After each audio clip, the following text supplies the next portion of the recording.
Bapa kami yang ada di dalam kerajaan surga, kami bersyukur hari ini Tuhan telah membuka hadirat-Mu, supaya kami boleh ya Tuhan berjumpa Tuhan di dalam hadirat-Mu yang kudus, dan saat ini untuk mendengarkan firman Tuhan. Tuhan, kami rindu melalui firman-Mu yang kami renungkan, kami boleh merasakan hangatnya kasih Tuhan, mendengarkan pengajaran Tuhan, memahaminya dan melakukannya.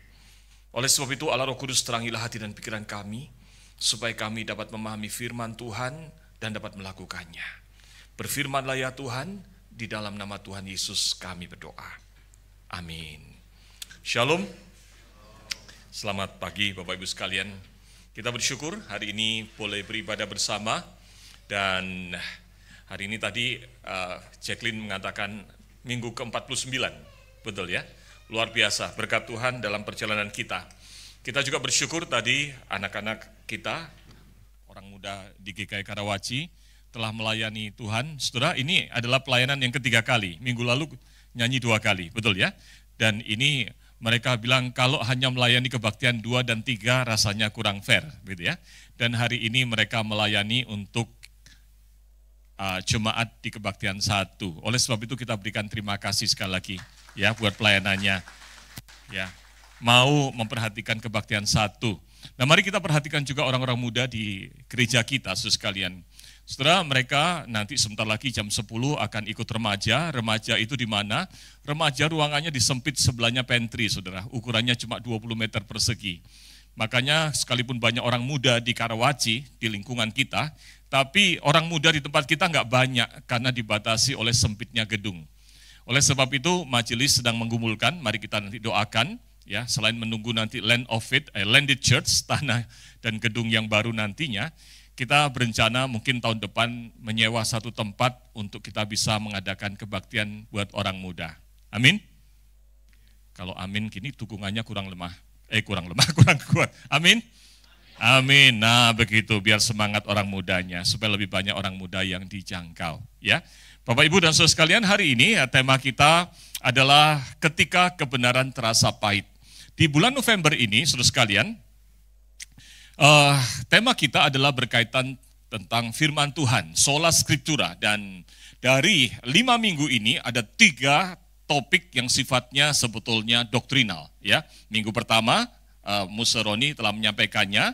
Minggu ketiga, yaitu minggu depan, Pendeta Yakub Susabda akan menyampaikan tentang relevansi Alkitab. Lalu nanti tanggal 30, Pendeta Wilson akan memimpin kita di dalam masa Advent, menjelaskan tentang mungkin banyak pertanyaan kita. Sudah ada perjanjian baru, kenapa mesti perjanjian lama dibaca? Betul ya? Apa sih perjanjian baru dan perjanjian lama itu? Tentu saja di dalam bentuk yang aplikatif akan disampaikan khususnya dalam rangka Advent. Nah, oleh sebab itu minggu ini saudara sekalian, saya mengajak saudara masuk kepada hal yang lebih praktika.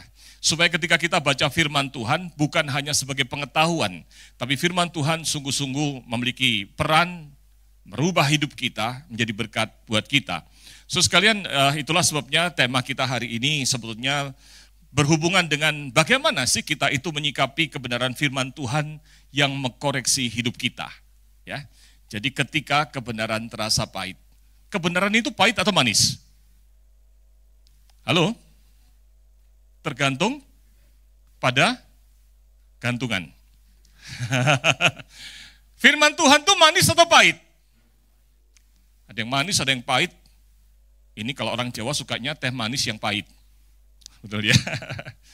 Setelah nanti kita akan renungkan bersama bagaimana kita melihat firman Tuhan. Mari kita baca lebih dahulu firman Tuhan dari Markus 6, ya. Kisah di dalam Markus 6 ayat 14 sampai dengan ayat 19. Ayat genap akan saya bacakan. Ayat ganjil mohon Bapak Ibu yang membacanya. Markus 6 ayat 14. Kata Raja Herodes juga mendengar tentang Yesus, sebab namanya sudah terkenal dan orang mengatakan Yohanes Pembaptis telah dibangkitkan dari antara orang mati, dan itulah sebabnya kuasa-kuasa itu bekerja di dalam dia.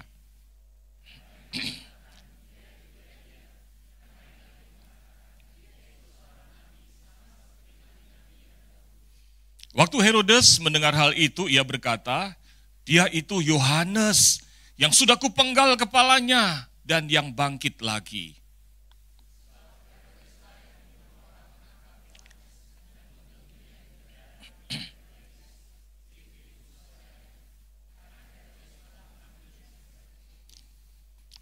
Ayat 18, sebab Yohanes berkali-kali menegur Herodes, tidak diperbolehkan bagimu mengambil istri saudaramu.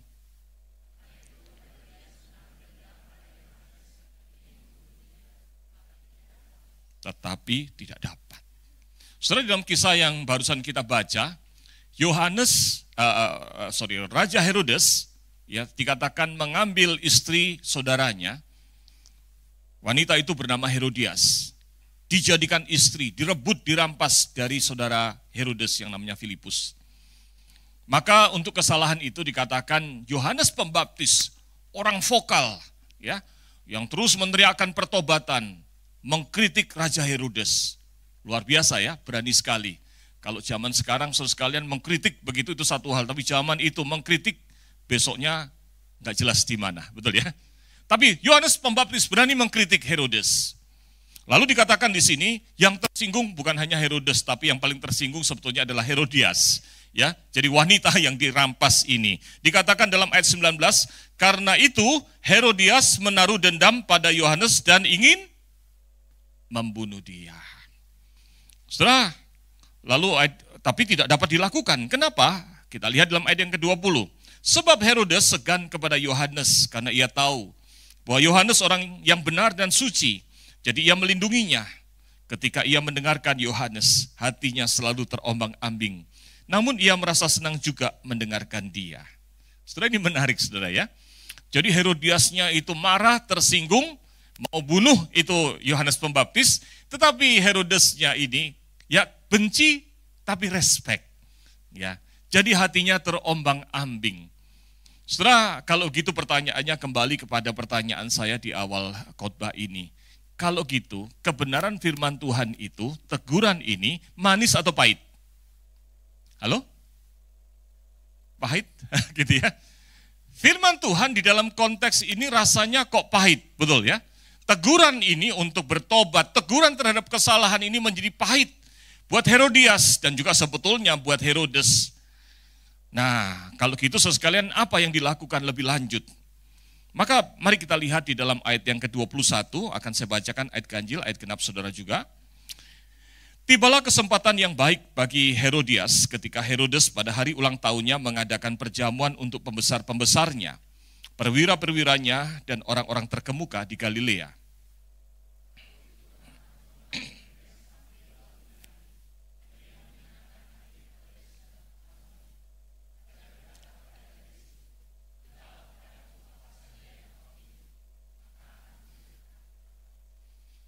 Ketika ulang tahunnya Herodes menikmati tarian dari anak Herodias, lalu kemudian dia menjanjikan hadiah, dikatakan, mau minta apa silahkan. Ya, lalu ayat 23 dikatakan, bersumpahlah ya Raja Herodes, apa saja yang kau minta dariku akan kuberikan kepadamu sekalipun setengah dari kerajaanku. Perhatikan ayat 24 bersama-sama. Anak itu pergi dan menanyakan ibunya, apa yang harus ku minta? Jawabnya, kepala Yohanes Pembaptis. Jadi ini Herodias ini betul-betul benci, dendam. Dan mumpung ada kesempatan, dia bilang, minta saja kepalanya Herodes. Dan yang menarik kalau kita baca kisah lebih lanjut, akhirnya, walaupun dengan sedih hati, akhirnya Herodes memenggal kepala Yohanes dan diberikan sebagai hadiah kepada anak dari Herodias. Saudara, ketika terjadi kesalahan, dalam hal ini Herodes merampas Herodias, sebetulnya bukan merampas sih, kalau dilihat dari ceritanya ini, Herodiasnya mau dirampas enggak? Hah? Inilah aku, rampaslah aku, betul enggak? Jadi ini perselingkuhan. Jadi Herodesnya salah merebut istri saudaranya, tapi Herodias ini berselingkuh. Selingkuhilah aku, rampaslah aku, begitu kan? Jadi sama-sama salahnya. Sekalian, maka ketika ditegur dikatakan kebenaran terasa pahit, begitu ya. Maaf bisa dibantu, ini kliknya kok agak lambat ya hari ini ya. Setelah di dalam ilmu psikologi dikatakan begini, ketika seseorang melakukan kesalahan, ya, maka akan muncul dua reaksi emosi di dalam diri seseorang. Reaksi yang pertama itu adalah guilt, reaksi yang kedua namanya shame. Guilt itu artinya rasa bersalah, shame itu artinya rasa malu. Setelah mekanismenya ini sama, ini adalah sebetulnya adalah internal reflection atau self reflection. Di dalam diri orang ketika melakukan kesalahan, tapi wujudnya kemudian beda. Hasilnya guilt sama emosi yang kedua adalah shame atau rasa malu. Guilt itu apa sih?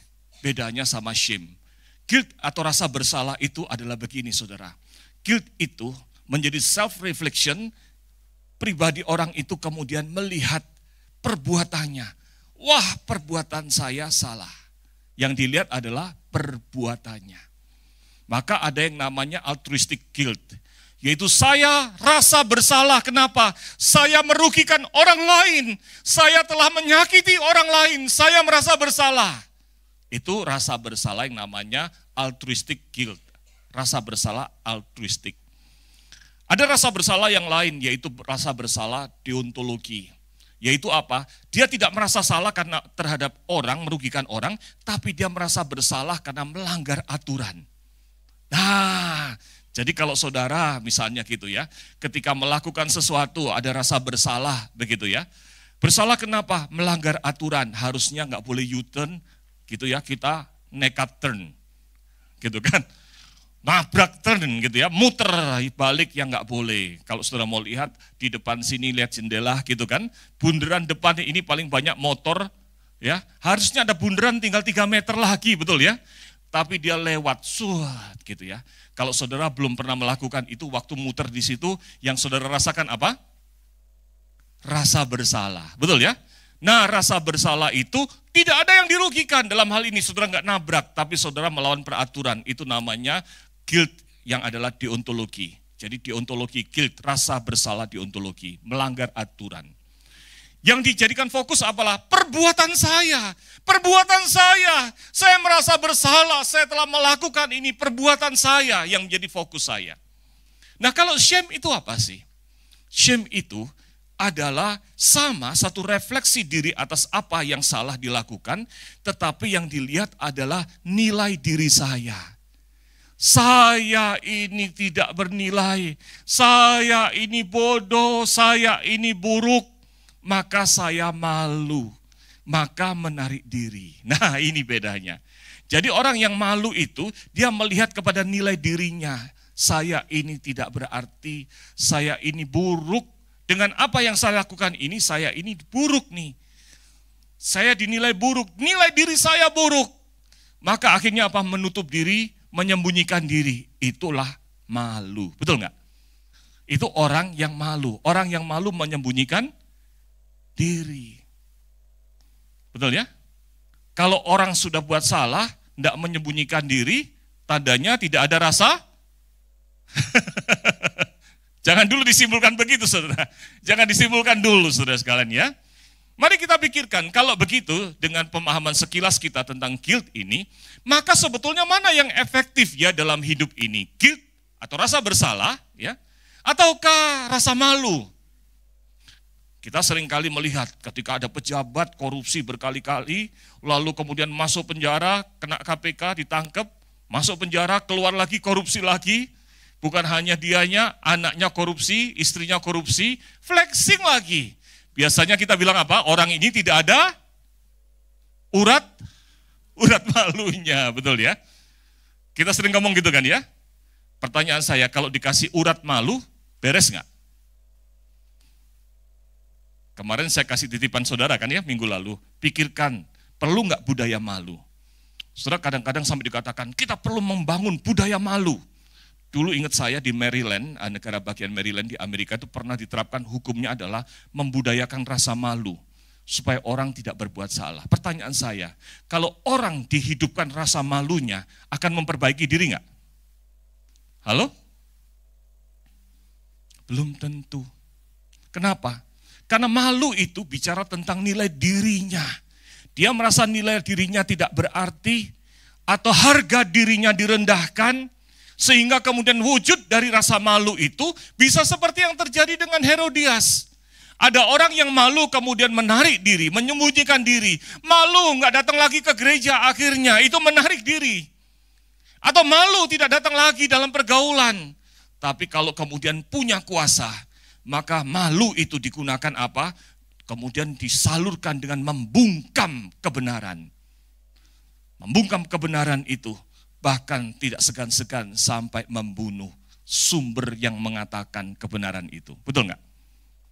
Atau lainnya, kalau rasa malu itu di tangan orang yang punya kuasa, selain dia bisa membungkam kebenaran, maka hal yang lain yang dilakukan apa biasanya? Mengubah kebenaran. Betul nggak? Wah, aturan gini. Daripada malu, peraturannya saya buat. Gitu ya, sehingga kemudian anak pejabat bisa jadi pejabat dan sebagainya gitu kan. Aturannya dilonggar-longgarin supaya saya nggak jadi kelihatan bersalah. Gitu ya. Saudara, ini kayaknya jadi real, betul ya? Tapi di Indonesia nggak terjadi kan ya? Nggak terjadi. Pemutar balikan kebenaran demi menutup rasa malu, membungkam orang demi menutup rasa malu. Saudara, dalam praktek-praktek penguasa-penguasa sering melakukan itu. Dan itulah yang dilakukan oleh Herodias. Tapi maaf, kita ngomong soal penguasa ya. Kalau kita sendiri suka begitu gak? Kadang-kadang tanpa sadar kita gitu loh. Coba kalau kita punya anak kecil, lagi pilek. Gitu kan, anak merengek minta es ma, gitu kan. Dikasih nggak? Jawabannya apa? Lagi pilek, lagi batuk, nggak boleh makan es. Betul ya? Besoknya mamanya ketularan. Pilek juga mamanya. Lalu hari sangat panas.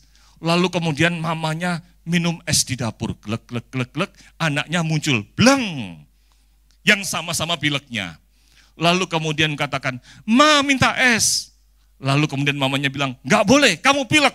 Nggak boleh minum es. Lalu anaknya bilang, mama minum. Jawabannya apa biasanya? Halo, ayo coba. Biasanya jawabannya gimana mama? Nggak usah mama deh, papa. Ha? Tuh banyak yang protesnya anak-anak. Jawabannya biasanya gini yang umum. Kalau orang dewasa lain. Betul ya? Maksudnya apa? Kebenaran peraturannya bisa diubah. Untuk keuntungan saya. Saudara sekalian, manusia itu makanya ada istilah power tend to corrupt. Kekuasaan itu ada tendensi untuk disalahgunakan. Ada abuse of power, mengubah kebenaran, membungkam kebenaran.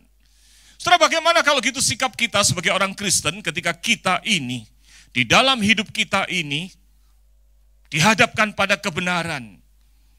Saudara sekalian, ketika bicara tentang kebenaran, kebenaran itu adalah sesuatu yang dari Tuhan, kebenaran sejati, firman Tuhan.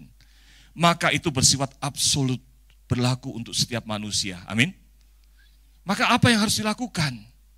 Setelah di dalam hari ini, saudara sekalian, saya mengajak bukan hanya melihat kisah tentang Herodes. Di dalam perjanjian lama ada kisah seorang raja yang sangat terkenal, yang bahkan sampai hari ini banyak orang mengagungkannya. Tapi kalau kita pikir-pikir, raja itu melakukan pelanggaran, kerusakan yang mirip dengan apa yang dilakukan oleh Herodias. Raja itu adalah Raja Daud. Saudara masih ingat ya? Dalam 2 Samuel 11 dikatakan Raja Daud suatu hari dia kemudian berdiri di atas sotoh rumahnya, ya, di atas loteng rumahnya. Pasukannya lagi berperang di medan perang. Dia lagi santai di istananya. Waktu dia ada di sotoh rumahnya dikatakan ya, di loteng rumahnya, dia matanya jelalatan. Dia bisa aja lihat ada Batsheba sedang mandi. Siapakah Batsheba itu? Batsheba istrinya Uria. Siapakah Uria itu? Uria itu adalah prajurit yang sedang berperang buat negaranya, ada di barisan depan. Lalu kemudian Daud bertanya, siapa wanita itu? Batsheba. Bawa Batsheba kepadaku. Kalau saudara nanti bisa lihat ceritanya selanjutnya. Kemudian Batsheba hamil karena Daud. Wah, pada waktu hamil dia bilang sama Daud, hei, aku hamil. Daud pucat pasi, ya, deg-degan. Waduh, ada istri prajurit, lalu kemudian hamil, nanti pasti orang akan menyalahkan aku. Benar ya? Karena tidur dengan Daud. Maka apa yang dilakukan Daud? Daud memerintahkan supaya Uria dipanggil pulang menghadap ke Daud. Apa yang dilakukan Daud? Daud bukan mengatakan, I am sorry, saya kilaf. Bukan. Apa yang dilakukan Daud? Daud berkata kepada Uria, kamu udah capek perang di depan. Kamu istirahatlah dahulu di rumahmu. Aku beri hadiah. Pulanglah ke rumahmu, temui istrimu, tidurlah bersama istrimu, supaya enggak diceritakan supayanya kan. Tapi kita tahu maksudnya. Ini maksud jahat, yaitu apa? Supaya kalau Uria pulang, lalu kemudian dia bersetubuh dengan istrinya, lalu kemudian balik lagi perang, istrinya hamil, maka kesalahan Daud tidak diketahui orang. Betul enggak? Wajar hamil habis ketemu sama suaminya, ya. Tapi yang dicatat dalam Alkitab, Uria dengan rendah hati kemudian keluar dari istana Daud, lalu dikatakan tidur di pintu gerbang istana. Tidak pulang dia. Lalu hadiah dari Daud dikirim, dibawa. Jadi Daud kasih hadiah juga, bukan cuti, plus hadiah. Wah, di sini kalau hamba Tuhan cuti dikasih hadiah lagi gitu ya. Sana senang-senang gitu, senang cutinya kami. Nanti hamba Tuhan jadi sering cuti. Kalau kita semua cuti, dikasih hadiah sama bos, senang gak? Senang. Tapi Uria mengatakan, waktu dipanggil, kenapa kok kamu gak pulang? Masa teman-temanku lagi perang, saya malah pulang ke rumah tidur sama istri. Apa kata dunia? Aku prajurit yang berdedikasi. Waduh, cilaka. Tapi Daud enggak putus asa. Kalau saudara baca nanti dalam ayat 14. Daud kemudian mengajak Uria kemudian masuk ke istananya, dijamu dengan makanan dan minuman sampai mabok. Tujuannya apa? Supaya setelah mabok pulang ke rumah enggak sadar, lalu kemudian ya jadi pulang deh gitu ya. Tapi ternyata tetap Uria tidak melakukan itu. Sehingga akhirnya dengan putus asa. Jadi ini sudah berapa usaha yang dilakukan kan? Pertama, kesalahan Daud adalah tidur dengan istri orang, betul ya? Yang kedua adalah merencanakan pembunuhan, menutupi dengan menyuruh Uria balik ke rumah yang pertama. Tapi nggak berhasil, dimabokkan, tapi nggak berhasil. Akhirnya putus asa, Daud berkata kepada Yoab, panglima perangnya, aku kirim Uria, tolong tempatkan Uria di baris paling depan. Nanti begitu musuh datang, kalian mundurlah supaya Uria mati. Saudara, kalimatnya itu jelas begitu. Nanti saudara bisa lihat di dalam 2 Samuel 11. Mengerikan sekali saudara sekalian. Dan akhirnya Uria mati di medan peperangan karena hal itu. Saudara, Raja Daud yang selama ini kita katakan luar biasa, dia pemazmur yang baik. Dia orang yang dikatakan oleh Tuhan the man after God's heart, gitu ya. Tuhan itu mengatakan ini Daud ini adalah orang yang paling tahu isi hatiku. Ternyata adalah orang yang juga jatuh ke dalam dosa, dan bukan hanya jatuh ke dalam dosa, dia menutupi dosanya dengan dosa-dosa yang lainnya. Yang menarik adalah kisah selanjutnya. Mari kita lihat di dalam 1 Samuel 12 ini. Saudara, dalam 1 Samuel 12 dikatakan kemudian Nabi Nathan ya, diutus Tuhan untuk menjumpai Daud. Nah, apa yang terjadi saudara sekalian? Ya, kita baca bertanggapan sekali lagi. 2 Samuel 12 ayat 1 dan seterusnya. Tuhan mengutus Nathan kepada Daud. Ia datang kepada Daud dan berkata kepadanya, ada 2 orang dalam suatu kota, yang seorang kaya, yang lain miskin. Lanjut. Si miskin tidak mempunyai apa-apa selain dari seorang anak domba betina yang masih kecil, yang dibeli dan dipeliharanya. Anak domba itu menjadi besar bersama-sama dengan dia, dan anak-anaknya makan dari makanannya dan sedikit dan minum dari cawannya dan tidur di pangkuannya bagaikan anak perempuan baginya.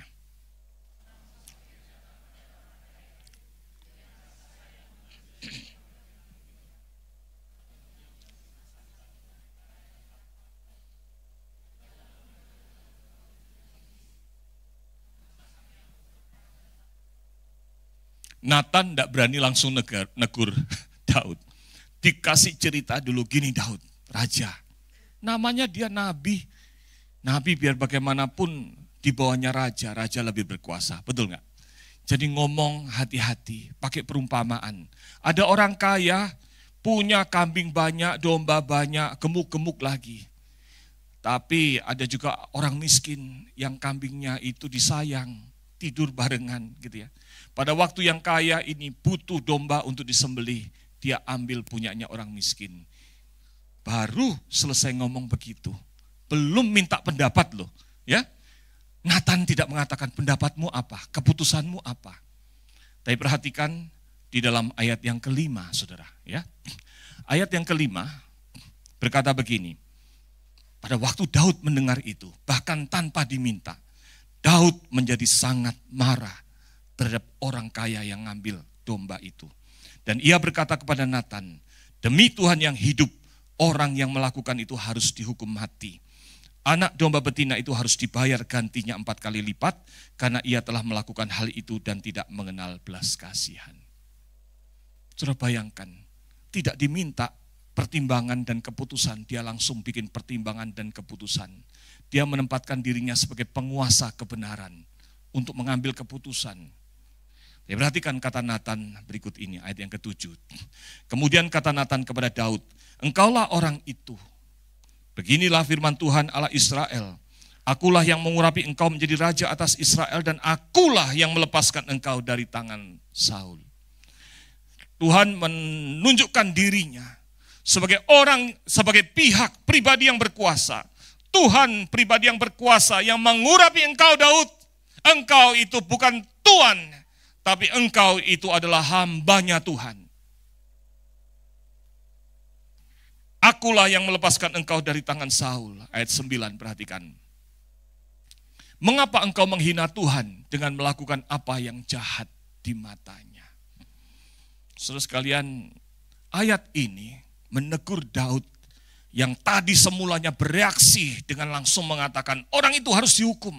Dia menempatkan diri sebagai penguasa atas kebenaran, pengambil keputusan. Tapi melalui teguran Nathan ini dibalik. Sorry ya, kamu bukan pemilik kebenaran itu. Kamu bukan penguasa kebenaran itu. Kamu adalah objek dari kebenaran itu. Kamu pun walaupun sebagai raja harus tunduk kepada kebenaran Tuhan. Betul enggak? Setelah itu sebabnya saudara sekalian ini menghantar kita kepada poin pertama kita. Mari kita baca bersama-sama 1, 2, 3. Kebenaran sejati bersumber dari Tuhan. Maka tundukkan diri sebagai objek dari firman Tuhan. Bukan sebagai penguasa kebenaran. Tanpa sadar, kadang-kadang kita menempatkan diri seperti Daud. Menjadi petugas kebenaran. Kita pandai membuat keputusan untuk kesalahan orang lain. Kita mengoreksi orang lain. Tapi kita lupa kita ini adalah objek kebenaran. Kita menempatkan diri menjadi penguasa kebenaran yang memutuskan orang ini salah atau benar.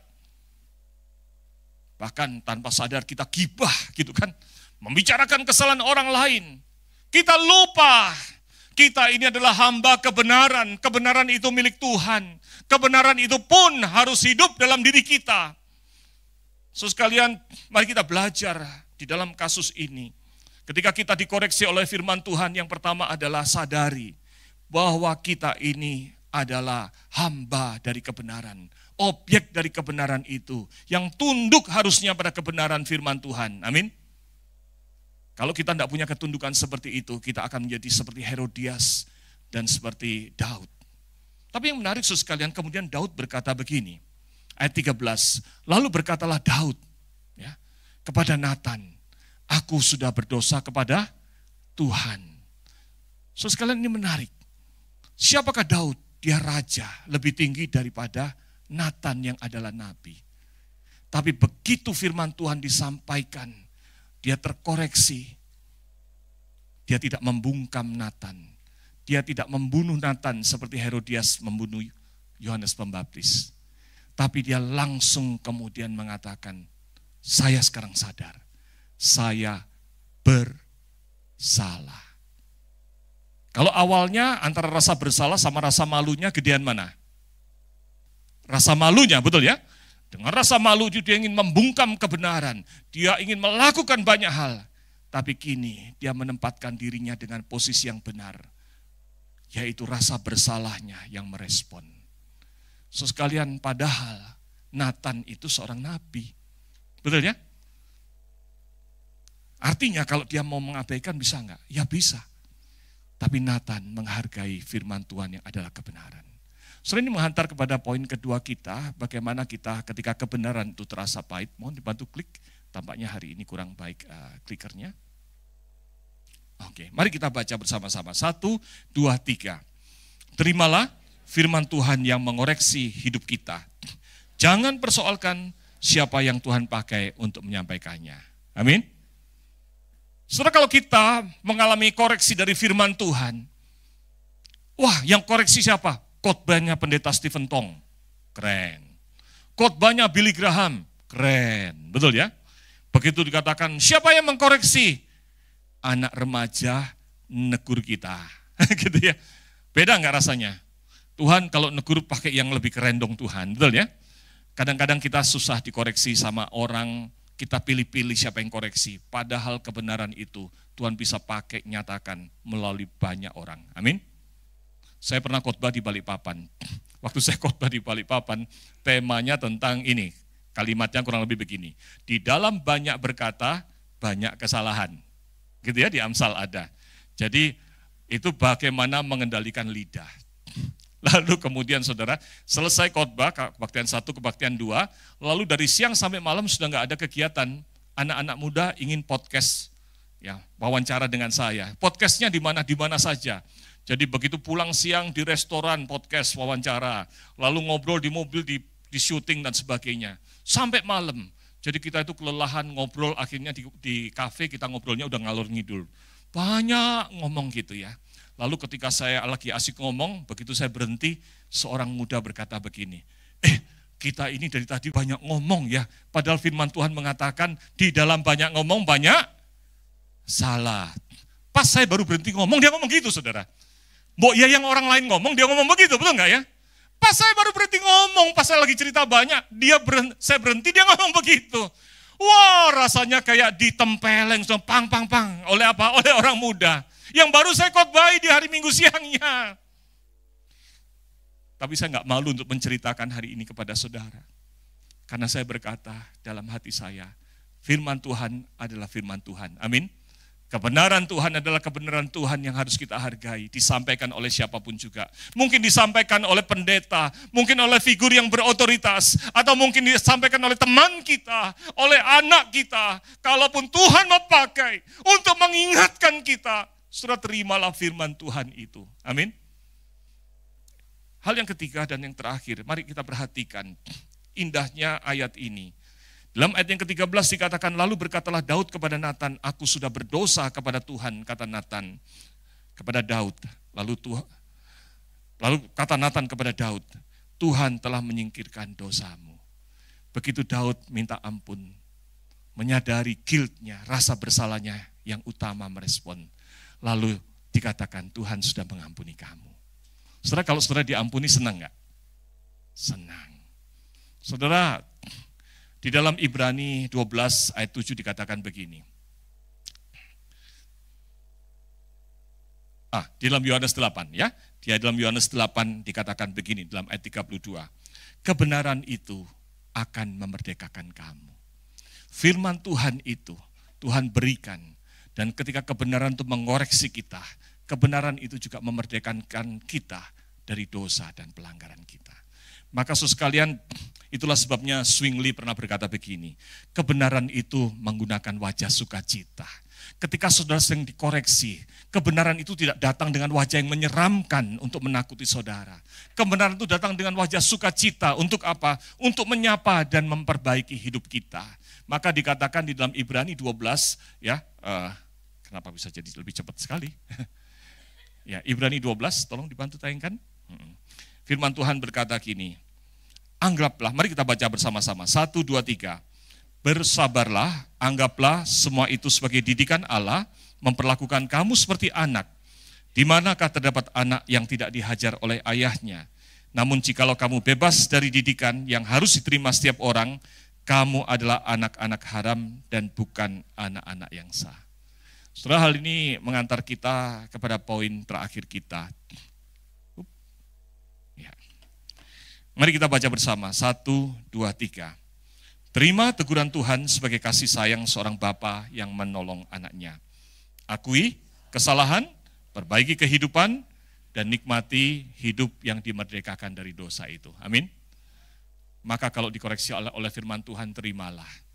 2 Timotius 3, 16 dan 17 berkata, segala tulisan yang diilhamkan Allah memang bermanfaat untuk mengajar kita, untuk menyatakan kesalahan, mengkoreksi kita, memperbaiki kelakuan, dan mendidik kita di dalam kebenaran. Amin. Maka ada satu kalimat menarik, saudara, terakhir, Ken McGill di dalam bukunya, tulisannya The Emotion of Guilt berkata begini, Tuhan itu tidak menggunakan rasa bersalah atau rasa malu yang beracun atau yang merusak ketika berjumpa dengan kita anak-anaknya. Karena Dia itu membantu kita supaya kita memperoleh wawasan, pemahaman untuk mengenal pilihan apa yang perlu dipilih, perilaku apa yang perlu dilakukan, yang perlu kita pertimbangkan demi kebaikan kita. Amin. Maka terimalah kebenaran itu dengan terbuka, dengan ucapan syukur ketika kita merenungkan firman Tuhan dan dikoreksi oleh Tuhan. Mari kita berdoa. Bapa kami yang ada dalam kerajaan surga, sempurnakanlah firman Tuhan hari ini, supaya ketika kami merenungkan firman Tuhan dan dikoreksi oleh Tuhan, kami terbuka untuk setiap koreksi yang dari Tuhan, karena kami adalah hamba-Nya Tuhan, kami adalah objek dari kasih Tuhan, dari kebenaran Tuhan. Ampuni kami kalau seringkali kami menjadi seperti penguasa atas kebenaran, kami menyalahkan orang, mengoreksi orang. Tuhan, biarlah Engkau yang mengkoreksi kami. Tuhan, ajarkan kami untuk terbuka dikoreksi oleh siapapun yang Engkau utus, supaya kami boleh mengalami sukacita orang yang diperbaiki hidupnya melalui firman Tuhan, karena kami percaya setiap kali teguran yang dari Tuhan adalah teguran dari Bapa yang baik untuk mengasihi kami, supaya kami boleh menikmati hidup yang benar di dalam Tuhan. Dengarkanlah doa kami ya Tuhan, di dalam nama Tuhan Yesus kami berdoa. Amin.